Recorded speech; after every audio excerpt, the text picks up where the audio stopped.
Tere, head kaasteelised! Rõõm on teid tervitada. Tervitan ka mina. Pole tükil ajal suhelnud, et aeg-ajalt tuleb ikka suhelda. Et neid, kes meid kuulamas käivad, et nad ära ei unustaks, kelle juures nad käivad. Põnev aeg on käimas. 3.11. märtsikuu selle me elasime kõik õnnelikult üle. Nüüd on tulemas teine tähtpäev, munade pühad, nagu öeldakse rahvakeele. Et paljud ei mõtle, millest see tulnud on. Et munade pühade tähistamine on seotud eelnevate tsivilisatsioonidega. Nimelt, paljud teavad seda, paljud ei tea, et oli omal ajal 3 kuud siin ümber maa tirlemas on ju. Ja üks oli olnud vist selline, mis käis iga 7 tunni tagant. No kuu mõjutab ju inimest, eks ole, kui nii suur taevakeha tuleb, me oleme kõik veest, tõmbab vett samamoodi nagu on tõusud ja mõõnad. Ja eelnev tsivilisatsioon siis mõtles, et nad on nii tegijad, et võtavad selle kuu lihtsalt maha, et mis ta seal tiirleb. Ja maha ta võeti, aga juhtus selline asi, et ta põrkas maaga kokku. Et kuna tema liikumise trajektoor muutus, siis ta tuli maale sisse. Ja palju oli, tema sees oli ka palju vett. Ja siis ta tuli sisse, kuhu ta sisse tuli sinna Indoneesia kanti, mida me praegu teame Indoneesiana.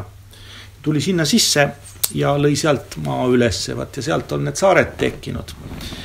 Ja siis ka toimus hirmus sadu, et 40 ööd ja 40 päeva muudku sadas on ju. Ja kui nüüd inimene vaatab seda, siis ta kõrvalt näeb, et Sahara kõrb ongi sellest suurest vihmasajust, et seal see viljakas muld pesti lihtsalt ära. Ja nii, et enne meie tsivilisatsioone on olnud siin teised tsivilisatsioonid, kes on ka üritanud jumalat mängida on ju, nende oma relvadega. Ja praegugi on inimesed, kes üritavad jumalat mängida ja üritavad olukorda viia sellisena, et meil kõigil ebameeldiv oleks ja teadmata tagajärgedega. Liiga kõrgetele kohtadele saanud inimesed, kellel teadmised on väikesed. Et nad ei peaks nii kõrgel lendama. Et nad on endale tiivad selga kasvatanud, nagu rahvasuus öeldakse. Et mida see tähendab, et võib-olla seda me peame seletama, et mida tähendab tiibade selga kasvatamine. Inimesed siin midagi küsivad meie käest eelmine kord. Ja, et inimesed küsivad, et millest tuleb see postiteenistuse ülimuslikkus. Et neile tundub, et Eesti Vabariigis ei teata midagi selle kohta. No nagu me oleme öelnud, ärilises mõistes ja selles maailma mõistajumises on need inimesed, kes siin korraldavad seda riigimängu, nad on üsna vähesed teadmistega. Ja üsna kehvasti tunnevad seda ärimängu ka. Postiteenistusega on niisugune asi, et niisugune lühidalt seda ajalugu rääkida on niimoodi, et 1785 äkki 6, no see ei olegi tähtis on ju.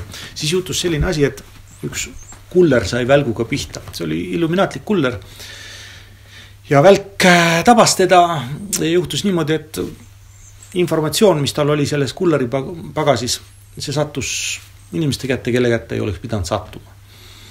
Juba siis oli see nagu probleem. Siis järgmine sündmus oli vist, mis aastal? Oli Vaterloo lahing. Jah, 1815 oli siis Vaterloo lahing. 1815 oli Vaterloo lahing ja see on ju tuntud lugu, kuidas lollikesed ju räägivad jälle, et Rothschildid ei olnudki selle lahinguvälja lähedal, eks ole. Ja, no, nad ei olnudki seal lahinguväljal, ei näinud seda kõike pealt.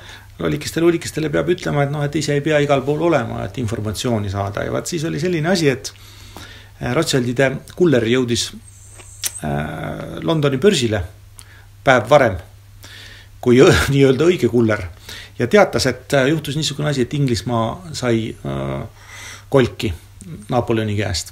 See tähendas seda, et kõik Inglismaa nii-öelda riigiaktsiad ja võlakirjad kukkusid kokku ja siis Rothschildide agendid ostsid nad ära. Järgmine päev saabus õige kuller ja teatas, et ei, kõik on vastupidi, et hoopis Inglismaa võitis ja kõik need samad aktsiad, mis eelmisel õhtul ära osteti, nüüd nad olid tõusti nende hinnad. Tõusid kosmosesse tänapäeva mõistes. nii et selline lugu on. Ja sealt on siis need Rothschildide varad? Ja, no sealt ja. Ja siis juhtus selline asi edasi, et läks natuke aega edasi ja mingi lahendus tuli ju leida. Ja käivitati uus maailmakord, on ju. Jälle siin alternatiivkanalid on ju, kanalite esindajad, kanalid ei räägi midagi, kanalite esindajad räägivad, on ju, et uus maailmakord. No, nad jällegi ei tea asju. Uus maailmakord kehtib sellest ajast, kui 1871. Jah, 71 kogunesid siis ehitusmeistrid, kutsutakse ka vabamüürlasteks, eks ole, et nad ei allu ühelegi tsunftile, eks ole. Ja kogunesid ja leppisid kokku, et postiteenistus on kõige kõrgem. Ja postiteenistus takistada ei tohi, on ju. Ja kes takistab, noh, tema võib igast asju juhtuda. Ja niimoodi sai kokku lepitud ja miks on nagu post nagu kõige kõrgem, post kontrollib ka transporti, on ju. Ja no näiteks kui dokument kuhugi asutusse sisse läheb, nii-öelda, no näiteks kohtumaja läheb sisse, siis ta kinnitub sinna, eks ole, ta ankurdub sinna ja see dokument tulebki sõnast docking, on ju, ta läheb sinna maja sisse ja kui ta on teataval moel vormistatud, on ju, võt siis see sama kohtuseltskond, on ju, noh, korrektne on tegelikult öelda nii, et kohtunik ei otsustab üks teine, aga see polegi nii tähtis praegu. Ja kui on korrektselt vormistatud, siis see, nii-öelda see, kes seal otsustab, peab otsustama nii, nagu paberil on näidatud, on ju. Vastasel juhul öeldakse jällegi, et inimene on endale tiivad selga kasvatanud, on ju. Selle tiiva kasvatamisega, ma ei tea, kas me oleme seda rääkinud vist, me oleme kunagi kirjeldanud, aga kes ikka mäletab, et inimestel vist see kunagi ajakirjas. Jah, kunagi ajakirjas, jah, aga et see mälu on nagu on, informatsiooni on palju ja igasugust palju tähtsamat informatsiooni on ju vaja teada, eks ole, kes kellega kuskil jalutas või nõnda edasi, on ju. Ja siis on niisugune asi, et kuidas see asi käib, on ju. Et asi käib niimoodi, et me oleme seda korra kirjeldanud, et kui sa oled väga varakas inimene, on ju, et sinu kätte väga palju võimu ei tekiks, siis on niimoodi, et sa oled kohustatud oma varad ühte teatavasse fondi loovutama. Ja see tähendab seda, et sa loovutad sinna kõik. Sa loovutad sinna oma maisevara ja ka kõik võimalikud pangakontod, kui te nüüd aru saate, mida ma silmas pean. Ja sa loovutad sinna ja kui sa midagi ostad, siis sa ostad nii-öelda sellele fondile, et sa ei osta ise endale. Loomulikult sa saad seda kasutada nii palju, kui sul vaja on, eks ole, aga sa ei oma mitte midagi ja sa oled õnnelik. Just nii. Nad ongi õnnelikud, on ju. Ja sa saad maksta kõikide asjadest oma autogrammiga. Ja, loomulikult autogrammiga sa maksad, on kirjutad tšekile peale ja kirjutad tšekile peale ja see tšekk muudetakse rahaks. Sest nagu me oleme öelnud, et on üks dokument, mis kinnitab, et autogramm paberil on ju, millel on number, kuupäev, väljaandis kuupäev, nominaal, eks ole, siis see suurus, et see muutub rahaks. Autogramm teed vast raha, on ju. Nii et see süsteem ei ole sugugi halb, on ju.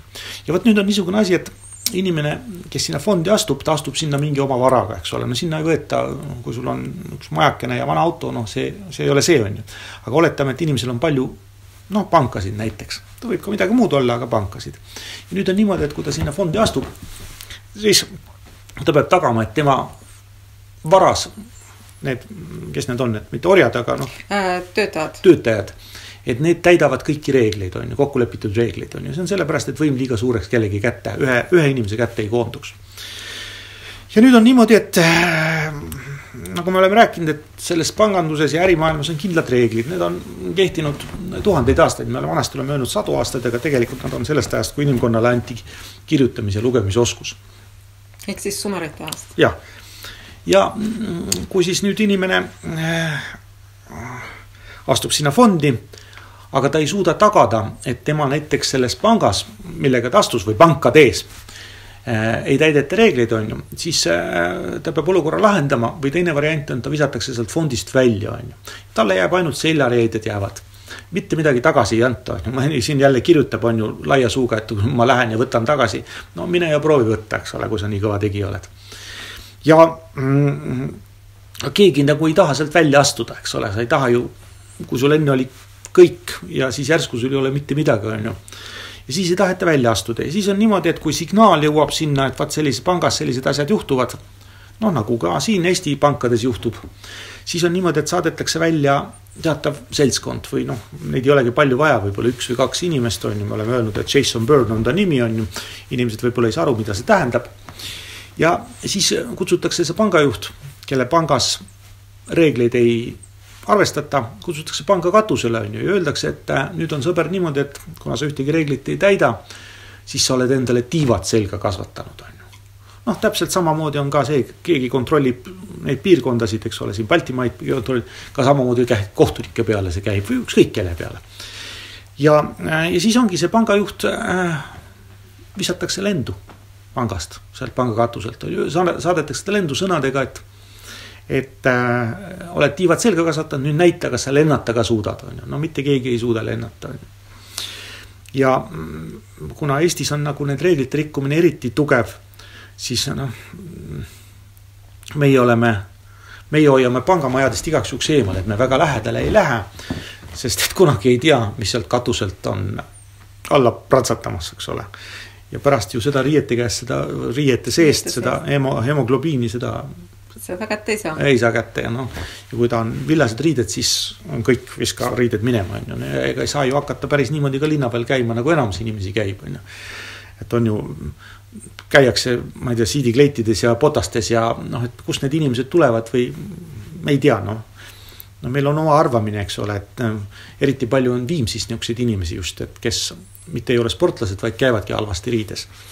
Et me arvame, et nad on tulnud sealt Kopli liinidelt, sinna ehitati nüüd igavesena luksuselamud, luksusrajoon, saeti nad sealt ära on ju.